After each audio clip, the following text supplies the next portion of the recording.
ಗುರುಭ್ಯೋ ನಮಃ. ಹರಿ ಓಂ. ಪ್ರಿಯ ವಿದ್ಯಾರ್ಥಿ ಮಿತ್ರರೇ, ASC ಕಾಲೇಜಿನ ಆನ್ಲೈನ್ ತರಗತಿಗಳಿಗೆ ತಮಗೆಲ್ಲ ತುಂಬು ಹೃದಯದ ಸ್ವಾಗತ. ಪ್ರಿಯ ವಿದ್ಯಾರ್ಥಿ ಮಿತ್ರರೇ, ಮನೆಯಲ್ಲೇ ಇರಿ, ಸರ್ಕಾರದ ಆದೇಶಗಳನ್ನು ನಿಯಮಗಳನ್ನು ಪಾಲಿಸಿ ಸುರಕ್ಷಿತವಾಗಿರಿ, ಆರೋಗ್ಯವಾಗಿರಿ. ಕಾಳಿದಾಸನ ಮಾತೆ ಇದೆ, ಶರೀರ ಮಾಧ್ಯಂ ಖಲು ಧರ್ಮ ಸಾಧನಂ. ಅಂದರೆ ನಮ್ಮ ಶರೀರದ ಆರೋಗ್ಯವನ್ನು ನಾವು ಮೊದಲು ನೋಡಿಕೊಳ್ಳಬೇಕು. ಇದೇ ನಮ್ಮ ಪ್ರಥಮ ಕರ್ತವ್ಯ. ಈ ಚಿತ್ರ ಸರಣಿಯನ್ನು ASC ಕಾಲೇಜಿನ ವಿದ್ಯಾರ್ಥಿಗಳ ಶೈಕ್ಷಣಿಕ ಲಾಭಕ್ಕಾಗಿ ಮತ್ತು ನಮ್ಮ ವಿದ್ಯಾರ್ಥಿಗಳ ಉತ್ತಮ ತಿಳುವಳಿಕೆಗಾಗಿ ವಿಶೇಷವಾಗಿ ಸಿದ್ಧಪಡಿಸಲಾಗಿದೆ. ಹೀಗಾಗಿ ಈ ಚಿತ್ರದಲ್ಲಿ ಕಂಡುಬರುವ ಅಂಶಗಳನ್ನೆಲ್ಲ ನೀವು ಪರಿಗಣಿಸಬೇಕು. ಈ ಹಿಂದಿನ ಅನೇಕ ತರಗತಿಗಳಲ್ಲಿ ನೀವು ಗ್ರಾಮರ್ಗೆ ಸಂಬಂಧಪಟ್ಟಂತಹ ಅನೇಕ ಅಂಶಗಳನ್ನು ಕಲಿತಿದ್ರಿ. ಉದಾಹರಣೆಗೆ ಸಂಧಿ, ಸಮಾಸ, ಪದಪರಿಚಯ, ಕೃದಂತ, ಲಿಂಗ ವಿಭಕ್ತಿ ವಚನ, ಲಕಾರ ಪುರುಷ ವಚನ, ಪ್ರಯೋಗಗಳು ಮತ್ತು ಕೆಲವು ಟ್ರಾನ್ಸ್ಲೇಷನ್ಗಳನ್ನು ಕೂಡ ನೀವು ಕಲಿತಿದ್ರಿ. ಈಗ ಲಾಕ್ಡೌನ್ನ ಸಮಯ ಅನಿರ್ದಿಷ್ಟವಾಗಿರುವುದರಿಂದ ವ್ಯಾಕರಣೇತರ ಪಾಠಗಳತ್ತ ಕೂಡ ನಾವು ಗಮನ ಹರಿಸಬೇಕಾಗಿ ಬಂದಿದೆ. ಇದು ನಮಗೀಗ ಅನಿವಾರ್ಯ. ಹೀಗಾಗಿ ವ್ಯಾಕರಣಗಳನ್ನು ಮತ್ತು ಅದರ ಅಂಶಗಳನ್ನು ಗಮನದಲ್ಲಿರಿಸಿಕೊಂಡೇ ಈಗ ಮೊದಲನೆಯ ಪಾಠವು ದ್ವಿತೀಯ PUC ಪಠ್ಯಪುಸ್ತಕದಲ್ಲಿ ಸಂಸ್ಕೃತ ವಿಭಾಗದಲ್ಲಿ ಇರೋದು ಪುರಾಣ ಭಾರತಂ. ಈ ಪುರಾಣ ಭಾರತಂ ಅಂದರೆ ಏನು? ಪುರಾಣೇಶು ವರ್ಣಿತಂ ಭಾರತಂ ಪುರಾಣ ಭಾರತಂ ಅಂದರೆ ಪುರಾಣಗಳಲ್ಲಿ ವರ್ಣಿಸಲ್ಪಟ್ಟ ಭಾರತ. ಪುರಾಣಗಳಲ್ಲಿ ವರ್ಣಿಸಲ್ಪಟ್ಟ ಭಾರತ ಇದ್ದಕ್ಕಿದ್ದಂತೆ ಹೀಗೆ ಹೇಳಿದರೆ ವಿಷಯ ಅಷ್ಟು ಸ್ಪಷ್ಟವಾಗಿ ತಿಳಿದೇ ಇರಬಹುದು. ಹೀಗಾಗಿ ಪುರಾಣ ಭಾರತಂ ಎಂಬ ಪಾಠಕ್ಕೆ ಪ್ರವೇಶಿಸುವುದಕ್ಕಿಂತ ಮುಂಚೆ ಕೆಲವು ವಿಷಯಗಳನ್ನು ನಾವು ತಿಳಿದುಕೊಳ್ಳೋಣ. ಭಾರತದಲ್ಲಿ ತುಂಬ ಸಾಹಿತ್ಯ ಪ್ರಪಂಚಗಳೇ ಇವೆ. ಅದರೊಳಗೆ ಸಂಸ್ಕೃತ ಸಾಹಿತ್ಯ ಪ್ರಪಂಚ ತುಂಬ ದೊಡ್ಡದು. ಈಗ ವಾಲ್ಮೀಕಿಗಳು ಬರೆದ ರಾಮಾಯಣ, ವೇದವ್ಯಾಸರು ಬರೆದ ಮಹಾಭಾರತ, ಹೀಗೆಯೇ ವೇದವ್ಯಾಸರು ರಚಿಸಿದ 18 ಪುರಾಣಗಳು ಕೂಡ ತುಂಬ ಪ್ರಸಿದ್ಧವಾಗಿವೆ. ಒಟ್ಟು 18 ಪುರಾಣಗಳನ್ನು ಏನು ವೇದವ್ಯಾಸರು ರಚಿಸಿದ್ದಾರೆ, ಅವುಗಳಲ್ಲಿ ಕರ್ಮ, ಜ್ಞಾನ, ಭಕ್ತಿ, ತತ್ವ ಮುಂತಾದ ಅನೇಕ ವಿಷಯಗಳನ್ನು ಅವರು ಪ್ರಸ್ತಾಪ ಮಾಡಿದ್ದಾರೆ. ವ್ಯಾಸೋಚ್ಚಿಷ್ಟಂ ಜಗತ್ಸರ್ವಂ ಅಂದರೆ ವೇದವ್ಯಾಸರು ಮುಟ್ಟದ ವಿಷಯಗಳೇ ಇಲ್ಲ. ಅವರು ಎಲ್ಲ ವಿಷಯಗಳನ್ನೂ ಸ್ಪರ್ಶ ಮಾಡಿದ್ದಾರೆ. ದೊಡ್ಡ ದೊಡ್ಡ ಪಂಡಿತರಿಗೂ ಕೂಡ ಕಷ್ಟವಾಗುವ ವಿಜ್ಞಾನ ಗಣಿತದ ಸೂತ್ರಗಳಿಂದ ಮೊದಲು ಮಾಡಿ ಚಿಕ್ಕ ಮಕ್ಕಳಿಗೆ ಇಷ್ಟವಾಗುವ ಕಥೆ ಮೊದಲಾದ ಸಾಹಿತ್ಯದವರೆಗೂ ಎಲ್ಲ ವಿಧವಾದ ಸಾಹಿತ್ಯದ ಪ್ರಕಾರವನ್ನು ವೇದವ್ಯಾಸರು ಸ್ಪರ್ಶ ಮಾಡಿದ್ದಾರೆ. ಈ ಕನ್ನಡದಲ್ಲಿ ಹೇಗೆ ಆಡು ಮುಟ್ಟದ ಸೊಪ್ಪಿಲ್ಲ ಎಂಬ ಗಾದೆ ಮಾತು ಇದೆಯೋ, ಅದೇ ಥರ ಸಂಸ್ಕೃತದಲ್ಲಿ ವ್ಯಾಸೋಚ್ಛಿಷ್ಟಂ ಜಗತ್ಸರ್ವಂ, ವ್ಯಾಸರು ಎಲ್ಲವನ್ನೂ ಮುಟ್ಟಿಯೇ ಮುಟ್ಟಿದ್ದಾರೆ. ಅವರು ಮುಟ್ಟಿದ ನಂತರವೇ ನಮಗೆ ಈ ಎಲ್ಲ ವಸ್ತುಗಳು ಸಿಕ್ಕಿವೆ ಎಂಬ ಮಾತಿನ ಒಂದು ನಾಣ್ಣುಡಿ ಇದೆ. ಹೀಗಾಗಿ ವೇದವ್ಯಾಸರು ರಚಿಸಿದ ಈ 18 ಪುರಾಣಗಳು ನಮ್ಮ ಜೀವನಕ್ಕೆ ತುಂಬ ಅನುಕೂಲ ಮತ್ತು ಪ್ರಯೋಜನ ಮಾಡಿಕೊಡುತ್ತವೆ. ಈ ಎಲ್ಲ ಪುರಾಣಗಳನ್ನು ತಿಳಿಯುವುದರಿಂದ ನಮಗೆ ಲಾಭವೇ ಹೆಚ್ಚು. ಈ 18 ಪುರಾಣಗಳನ್ನು ಒಳಗೊಂಡಂತೆ ಒಂದು ಶ್ಲೋಕ ನಿಮ್ಮ ಮುಂದೆ ಬರ್ತಾ ಇದೆ. ಬ್ರಾಹ್ಮ್ಯಂ ಪಾದ್ಮಂ ವೈಷ್ಣವಂ ಚ ಶೈವಂ ಲೈಂಗಂ ಚ ಗಾರುಡಂ ನಾರದೀಯಂ ಭಾಗವತಂ ಆಗ್ನೇಯಂ ಸ್ಕಂದಮೇವ ಚ ಭವಿಷ್ಯಂ ಬ್ರಹ್ಮವೈವರ್ತಂ ಮಾರ್ಕಂಡೇಯಂ ಚ ವಾಮನಂ ಮಾತ್ಸ್ಯಂ ಕೌರ್ಮಂ ಚ ವಾರಾಹಂ ತಥಾ ಬ್ರಹ್ಮಾಂಡ ಸಂಹಿತಂ 18 ಪುರಾಣಾನಿ ವ್ಯಾಸೋಕ್ತಾನಿ ವಿದುರ್ಬುಧಾಃ. ಕೊನೆ ವಾಕ್ಯದ ಅರ್ಥ ಏನು ಅಂದರೆ ಈ 18 ಪುರಾಣಗಳೂ ಕೂಡ ವ್ಯಾಸರಿಂದ ರಚಿತವಾಗಿದೆ ಅಂತ ಪಂಡಿತರು ಹೇಳುತ್ತಾರೆ. ಹಾಗಾದರೆ ಆ 18 ಪುರಾಣಗಳು ಯಾವುದ್ಯಾವುದು? ವಿಷ್ಣು ಪುರಾಣ, ಮತ್ಸ್ಯ ಪುರಾಣ, ಭವಿಷ್ಯ ಪುರಾಣ, ಕೂರ್ಮ ಪುರಾಣ, ಗರುಡ ಪುರಾಣ, ವರಾಹ ಪುರಾಣ, ಅಗ್ನಿ ಪುರಾಣ, ವಾಮನ ಪುರಾಣ, ಭಾಗವತ ಪುರಾಣ, ಸ್ಕಂದ ಪುರಾಣ, ಶಿವಪುರಾಣ, ಬ್ರಹ್ಮಾಂಡ ಪುರಾಣ, ಮಾರ್ಕಂಡೇಯ ಪುರಾಣ, ಲಿಂಗ ಪುರಾಣ, ವಾಯುಪುರಾಣ, ನಾರದೀಯ ಪುರಾಣ, ಬ್ರಹ್ಮವೈವರ್ತ್ಯ ಪುರಾಣ ಮತ್ತು ಪದ್ಮಪುರಾಣಗಳು. ಈ 18 ಪುರಾಣಗಳಲ್ಲಿಯೂ ಕೂಡ ಭಾಗವತ ಪುರಾಣವು ಪುರಾಣಗಳ ರಾಜ ಅಂತ ಅನಿಸಿಕೊಳ್ಳುತ್ತದೆ. ಈ ಪುರಾಣಗಳಲ್ಲಿ ಎಲ್ಲ ವಿಧವಾದ ಇನ್ಫಾರ್ಮೇಷನ್ಸ್ಗಳು ಕೂಡ ನಮಗೆ ಲಭ್ಯವಾಗುತ್ತವೆ. ಮನುಷ್ಯನ ಶರೀರದ ಅಭಿವೃದ್ಧಿಗೆ ಸಂಬಂಧಪಟ್ಟ ಮತ್ತು ಬೇಕಾಗಿರುವ ಯೋಗ ಮೊದಲಾದವುಗಳು, ಕಾಲಜ್ಞಾನದಂತಹ ರಹಸ್ಯತಮ ವಿಚಾರಗಳು, ಅನೇಕ ತಂತ್ರಜ್ಞಾನಕ್ಕೆ ಸಂಬಂಧಪಟ್ಟಂತಹ ಸೂತ್ರಗಳು, ತೋಟಗಾರಿಕೆ ಮೊದಲಾದ ಕೃಷಿಗೆ ಸಂಬಂಧಪಟ್ಟ ಅಭಿಪ್ರಾಯಗಳು ಮತ್ತು ವಿಚಾರಗಳು, ಕಲೆ ಮುಂತಾದ ಲಲಿತ ವಸ್ತುಗಳು, ಹೀಗೆ ಅನೇಕ ವಿಧವಾದ ಸಾಹಿತ್ಯಗಳು ನಮಗೆ ಈ 18 ಪುರಾಣಗಳಲ್ಲಿ ಕಾಣಸಿಗುತ್ತವೆ. ಈ ಸಾಹಿತ್ಯ ಅಂದ್ರೇ ವಾಕ್ಯಗಳು, ಪುಸ್ತಕಗಳು, ಪುಸ್ತಕ ಪ್ರಪಂಚ ಎಂದರ್ಥ. ಈ ಪುಸ್ತಕ ಪ್ರಪಂಚ ಎಂದ ತಕ್ಷಣ ನಮಗೆ ಭಾರತದಲ್ಲಿ ಜ್ಞಾಪಕ ಬರೋದು ಒಂದು ವಾಲ್ಮೀಕಿಗಳು ಬರೆದ ರಾಮಾಯಣ, ಮತ್ತೊಂದು ವೇದವ್ಯಾಸರಿಂದ ರಚಿತವಾದ ಮಹಾಭಾರತ. ವಾಲ್ಮೀಕಿಗಳಿಂದ ರಚಿತವಾದ ಈ ರಾಮಾಯಣದಲ್ಲಿ ರಾಮನ ಆದರ್ಶ ಗುಣಗಳನ್ನು ನೀವು ಕಳೆದ ವರ್ಷ ಪ್ರಥಮ PUCಯಲ್ಲಿ ತಿಳಿದಿದ್ದೀರಿ. ದಶರಥನ ಮಗನಾಗಿ ಹುಟ್ಟಿದ ರಾಮ ಧರ್ಮವನ್ನು ಎಂದಿಗೂ ಯಾವ ಕಾರಣಕ್ಕೂ ಬಿಡದೆ ಕೇವಲ ಪಿತೃವಾಕ್ಯ ಪರಿಪಾಲನೆಗಾಗಿ 14 ವರ್ಷಗಳ ಕಾಲ ವನವಾಸವನ್ನು ಮಾಡಿ ಪತ್ನಿಯಾದ ಸೀತೆಯನ್ನು ರಾವಣನಂತಹ ದುಷ್ಟ ರಾಕ್ಷಸ ಅಪಹರಿಸಿಕೊಂಡು ಹೋದಾಗ ಲಂಕೆಯವರೆಗೂ ಸೇತುವೆ ಕಟ್ಟಿ ಹೋಗಿ ಅವನನ್ನು ಕೊಂದು ಅಲ್ಲಿ ವಿಭೀಷಣನನ್ನು ರಾಜನನ್ನಾಗಿ ಮಾಡಿ ಪುನಃ ಅಯೋಧ್ಯೆಗೆ ಬಂದು ಪಟ್ಟಾಭಿಷಿಕ್ತನಾಗಿ ಇಡೀ ಭರತ ಖಂಡವನ್ನು ರಾಜನಾಗಿ ಆಳ್ವಿಕೆ ಮಾಡ್ತಾನೆ. ಈ ಎಲ್ಲ ವಿಷಯಗಳನ್ನು ಪುಸ್ತಕಗಳಿಂದಲೇ ಓದಿರಬೇಕು ಅಂತೇನಿಲ್ಲ. ಭಾರತದಲ್ಲಿ ಇರುವ ಯಾವುದೇ ಚಿಕ್ಕ ಪುಟ್ಟ ಮಕ್ಕಳಿಗೂ ಕೂಡ ರಾಮನ ಕಥೆ ಗೊತ್ತೇ ಇರುತ್ತೆ. ಈ ರಾಮನ ಕಥೆ ಧರ್ಮದ ಹಾದಿಯನ್ನು ನೀನು ಬಿಡದೇ ಇದ್ದರೆ ನಿನಗೆ ಕೊನೆಗೆ ಸುಖ ಕಟ್ಟಿಟ್ಟ ಬುತ್ತಿ ಎಂಬ ಒಂದು ಸಂದೇಶವನ್ನು ಕೊಡ್ತಾ ಇದೆ. ಹೀಗೆ ವೇದವ್ಯಾಸರಿಂದ ರಚಿತವಾದ ಮಹಾಭಾರತವನ್ನೇ ನೋಡಿ. ಈ ಮಹಾಭಾರತದಲ್ಲಿ ಪಾಂಡವರು ಅವರು ಅನುಸರಿಸುತ್ತಿರುವ ಧರ್ಮದ ನೀತಿಗಳು ಮತ್ತು ಕೌರವರು ಅನುಸರಿಸುತ್ತಿರುವ ದುರ್ಮಾರ್ಗಗಳು, ಕೃಷ್ಣ ಅವನು ಭಗವಂತನಾಗಿದ್ದರಿಂದ ಅವನು ಕೇವಲ ಧರ್ಮದ ಪಕ್ಷಪಾತ ಮಾಡ್ತಾ ಇದ್ದ, ಅಂದರೆ ಅವನು ಯಾವಾಗಲೂ ಪಾಂಡವರಿಗೆ ಸಹಾಯಕ್ಕೆ ನಿಲ್ತಾ ಇದ್ದ. ಒಟ್ಟು ಕೊನೆಗೆ ಕೌರವರಿಗೂ ಪಾಂಡವರಿಗೂ ಯುದ್ಧವಾಗುತ್ತೆ. ಕಡಿಮೆ ಸಂಖ್ಯೆಯಲ್ಲಿ ಪಾಂಡವರಿದ್ರೂ ಹೆಚ್ಚು ಸಂಖ್ಯೆಯಲ್ಲಿ ಕೌರವರಿದ್ರೂ ಪಾಂಡವರಿಗೇ ಜಯ ಸಿಗುತ್ತೆ. ಅಂದರೆ ಯಥೋ ಧರ್ಮಸ್ತಥೋ ಜಯ, ಎಲ್ಲಿ ಧರ್ಮ ಇರುತ್ತೋ ಅಲ್ಲಿ ಜಯ ಸಿಗುತ್ತೆ, ಹಾಗೆ ಜಯ ಸಿಗುವಂತೆ ನಾನು ನೋಡ್ಕೊಳ್ತೀನಿ ಅಂತ ಕೃಷ್ಣ ಅಲ್ಲಿ ಭಗವದ್ಗೀತೆಯ ಉಪದೇಶದಲ್ಲಿ ಹೇಳ್ದ.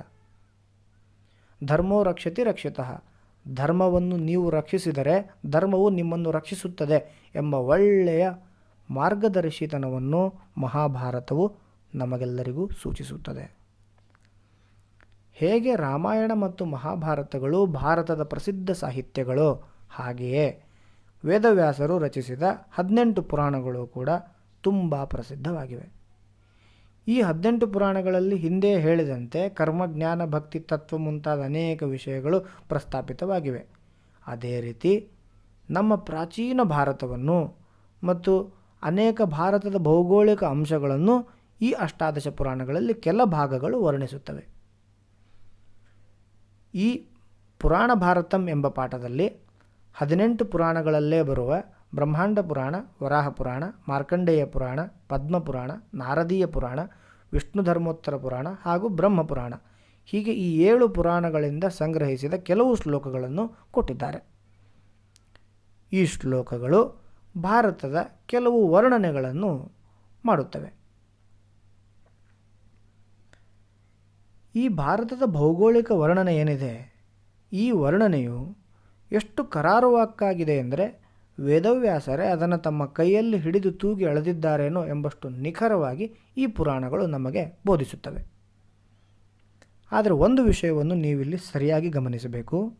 ಅದೇನೆಂದರೆ, ನಾವು ಈ ಉಪಗ್ರಹ ಅಥವಾ ಸ್ಯಾಟಲೈಟ್ಸ್ಗಳಿಂದ ಅಥವಾ ಈ ನಕ್ಷೆಗಳಲ್ಲಿ ಅಥವಾ ಅಟ್ಲಾಸ್ಗಳಲ್ಲಿ ಯಾವ ಭಾರತವನ್ನು, ಈ ವಿಶ್ವವನ್ನು ನೋಡುತ್ತೇವೋ, ಈ ಪುರಾಣಗಳಲ್ಲಿ ಬರುವ ಭಾರತದ ಭೌಗೋಳಿಕ ವರ್ಣನೆ ಅವುಗಳಿಗಿಂತ ಭಿನ್ನವಾಗಿರುತ್ತದೆ.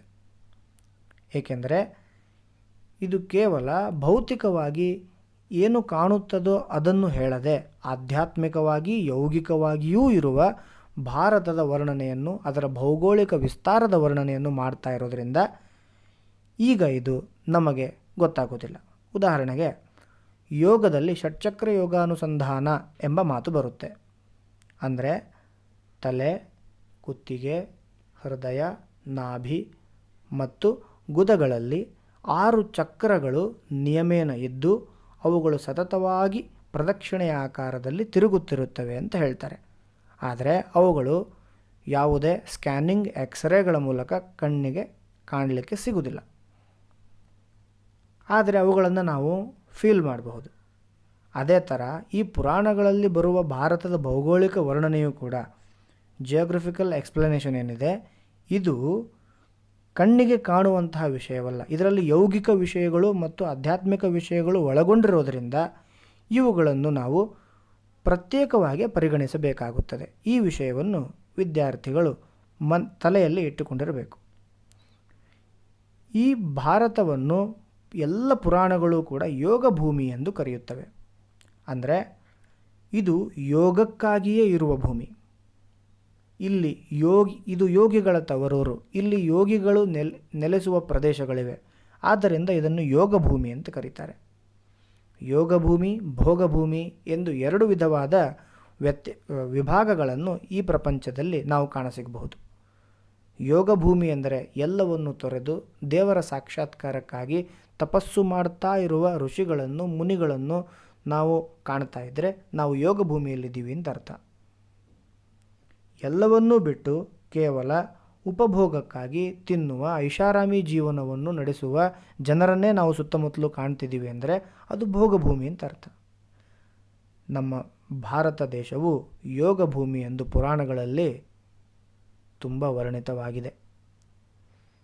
ಈ 15 ಶ್ಲೋಕಗಳಲ್ಲಿ ಮೊದಲನೆಯ ಶ್ಲೋಕ ಹೀಗಿದೆ: ಉತ್ತರಂ ಯತ್ ಸಮುದ್ರಸ್ಯ ಹಿಮವದ್ ದಕ್ಷಿಣಂ ಚ ಯತ್ ವರ್ಷಂ ತದ್ ಭಾರತಂ ನಾಮ ಯತ್ರೇಯಂ ಭಾರತೀ ಪ್ರಜಾಃ.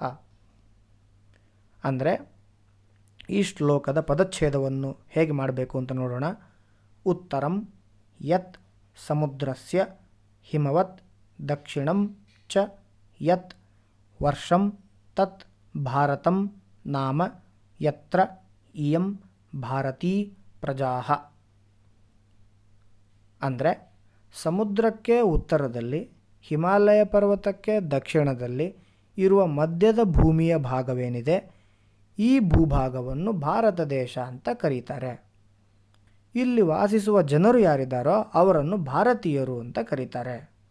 ಇದು ಈ ಶ್ಲೋಕದ ತಾತ್ಪರ್ಯ.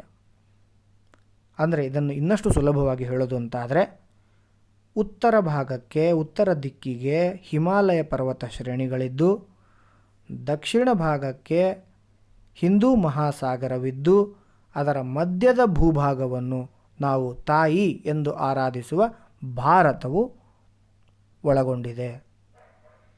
ಈ ಭಾರತ ಮಾತೆಯು ಇಲ್ಲಿ ಅನೇಕ ಜನರನ್ನು ಒಳಗೊಂಡಿದ್ದಾಳೆ.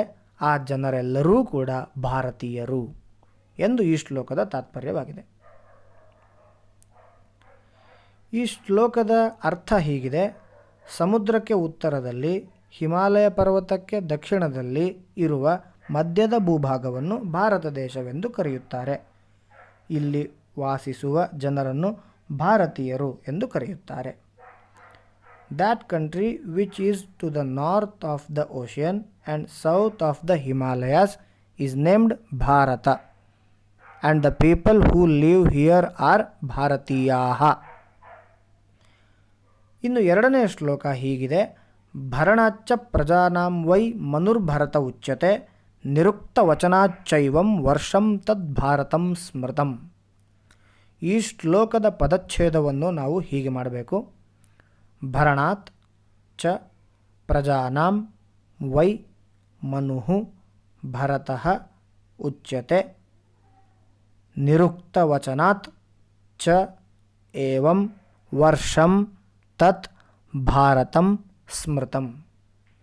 ಅಂದರೆ ಈ ಭೂಭಾಗದಲ್ಲಿ ವಾಸಿಸುವ ಜನರ ಜವಾಬ್ದಾರಿಯನ್ನು ಹಿಂದೆ ಮನು ಎಂಬ ರಾಜ ಹೊತ್ತಿಕೊಂಡಿದ್ದ. ಹೀಗಾಗಿ ಅವನನ್ನು ಭರತ ಎಂದು ಕರೆಯುತ್ತಾರೆ. ಅವನು ಭರಿಸಿದ್ದ ಜವಾಬ್ದಾರಿಯನ್ನು ಭರಿಸಿದ ಕಾರಣ ಅವನನ್ನು ಭರತ ಅಂತ ಕರೀತಿದ್ರು. ಹೀಗಾಗಿ ಭರತ ಎಂಬ ರಾಜನು ಆಳ್ವಿಕೆ ನಡೆಸಿದ ಭಾಗವಾದ್ದರಿಂದ ಇದನ್ನು ಭಾರತ ಅಂತ ಕರೀತಾರೆ. ಇದನ್ನು ನಿರುಕ್ತವೇ ಸ್ಪಷ್ಟಪಡಿಸುತ್ತದೆ. ನಿರುಕ್ತ ಅಂದರೆ ಕೋಶ ಅಂತ ಅರ್ಥ ಮಾಡಿಕೊಂಡ್ರೆ ಸಾಕು. ಹಿಂದೆ ಮನು ಎಂಬ ಒಬ್ಬ ರಾಜ ಇದ್ದ. ಆ ಮನು ಎಂಬ ರಾಜನು ಈಗ ನಮ್ಮ ಪ್ರದೇಶದಲ್ಲಿ ಏನು ಜನರಿದ್ದರೋ ಅವರೆಲ್ಲರ ಜವಾಬ್ದಾರಿಯನ್ನು ಹೊತ್ತುಕೊಂಡಿದ್ದ.